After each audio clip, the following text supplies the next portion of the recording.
One more time, we take a look at the days of yesteryear in Manor, Pennsylvania. This is our fourth production of Manor, Pennsylvania by Slick and Shiny Tongue-in-Cheek Productions as we stumble our way once again through a maze of digital nonsense. This is probably from the around 1915. I say probably because these maps were made over a period of time. They're courthouse maps, the oil and gas maps, or farm line maps, if you want to call them that.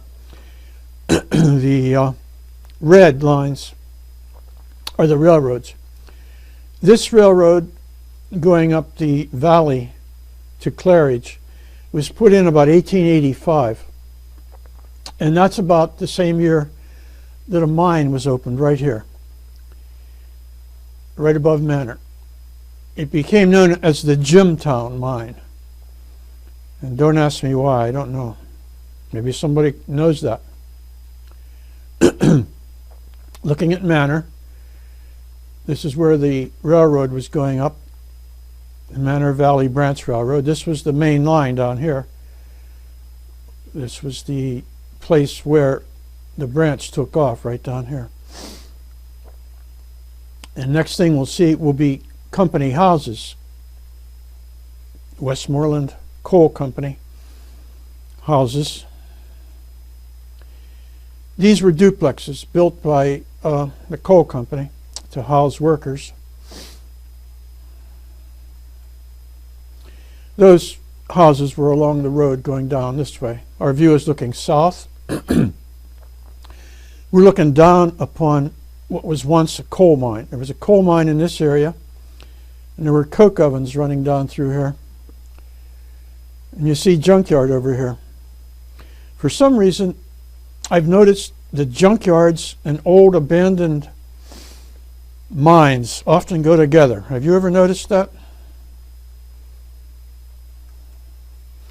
This is Sanborn fire insurance mapping from the year 1909. That was the mine that was there. This was brick. These two buildings were brick.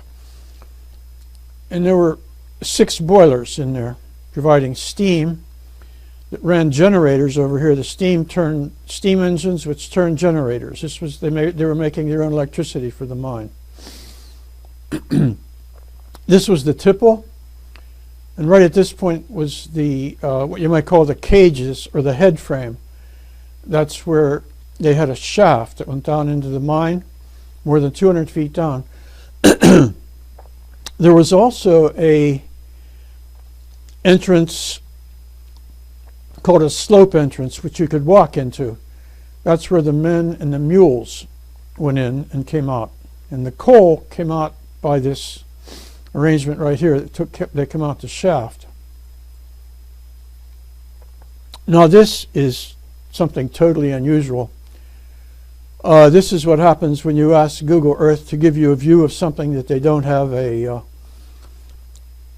record of, where the Google mobile didn't go around. And I just did this, put this in here to recall the fact that coal mines usually don't do nice things to the environment. This is another shot. But in this case, what's recorded here is one of the ponds that are left over. Google creates these views from the view taken from up in the air, and then a digital program tries to create a 3D image from that image up in the air. And the result is often rather laughable. It looks like something from another planet.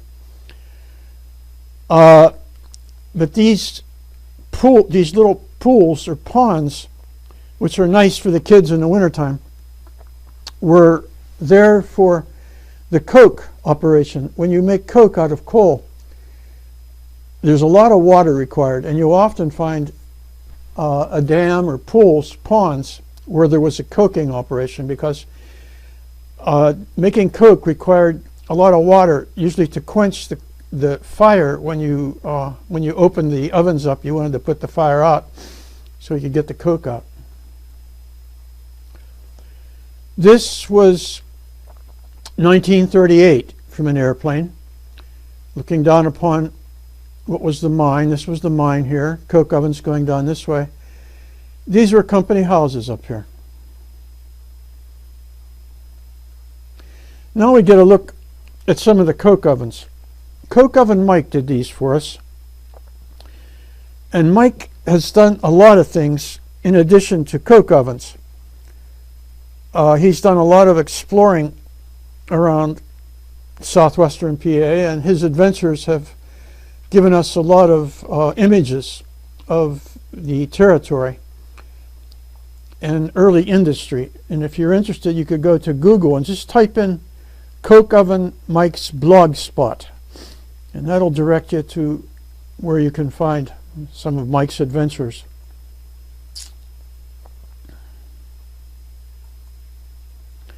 This is where we were, up here, with coke ovens coming down here. They used to say that when you were going by on the railroad at nighttime, you could see the coke ovens. You could see them burning. But that hasn't been for a long time, probably since about 1900. The mine itself went out of business about 1923. Now next we're going to see this area down here. This was where the town of Manor started to spring up after the railroad was built. This was the railroad station. This was the control tower over here that controlled the interaction of train traffic with the Manor Valley Branch Railroad. Maybe I can enlarge this just a wee bit. That's the railroad station. That's the control tower over there. Here was the borough hall.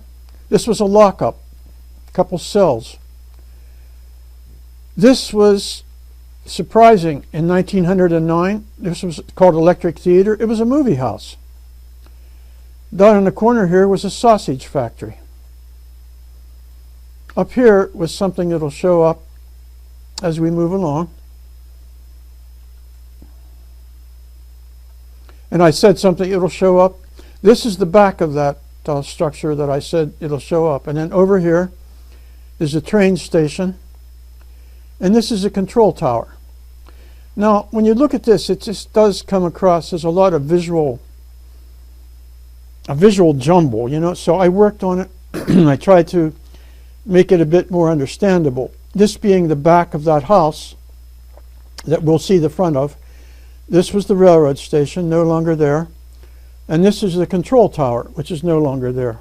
Actually, once upon a time, this thing was knocked right off its base by a railroad wreck. There was a wreck right here, and one of the cars came over and knocked that thing over with controlman Stuffy, who was in it. He did get hurt, not fatally, fortunately. This is the old railroad station, and it was built so that in this end there was actually an apartment upstairs where the station master could have his family. That's a view from the other direction, looking approximately southwest. This contraption here was to hold mail bags, and the train could come running through there and pick up the mail without even stopping. Now this was done by a local artist named George Heasley. It was done in color. All I have is a black and white image, but I'd like to show you the color, but I don't have it. This was around 1900 at Manor. George Heasley lived for a long time. He just passed away in 2018 at 99 years old. And it's nice to see some views that he's done. This takes us back to what we were looking at, the station. Next things we'll see will be right here and going up the race street, which is no longer Race Street. But right here, where the railroad tracks ended, they had a great big concrete chunk. This concrete chunk, if you've ever seen that driving in Manor, that was a stopper for the railroad tracks that came down and serviced the station, which sat right up here. And Race Street used to go the whole way up here. And let me show you. Until 1926, Race Street used to come right up here, and it was a grade crossing. It went right across the tracks right here. But in 1926, the railroad redid things a bit and made it so it didn't go across anymore. This is the area we were looking at. And we'll next see this house over here that we've seen the top of. And we'll see the movie theater down here.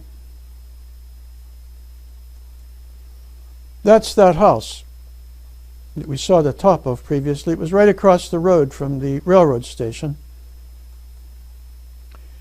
That's the house, that's the railroad station, and that's the control tower. Now there's that movie. Actually, it may be a movie in another location in town. The movie in town was located in several places, so I don't want to state categorically that it was right where it was mapped. George Heasley did this one in 1940. So in 1940, there was still a movie in Manor, and then, of course, we know television came, and, well, other things happened. And this is what we were looking at. There was also in this corner a hotel, a commercial hotel, which I don't have a picture of, but it was right across the street from the railroad station. It was a good location for a hotel. And this is the area we were looking down on.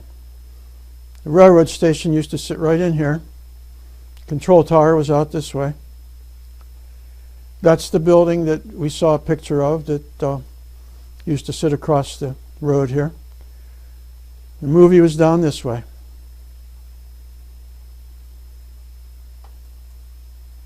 That's an overall view, looking at the town from about in the 1920s. This right here is just the roof of the railroad station, and we can see other structures, some of which are no longer here. And that is enough for this one. I think I will do one more on Manor and say so long to you until that. Bye now.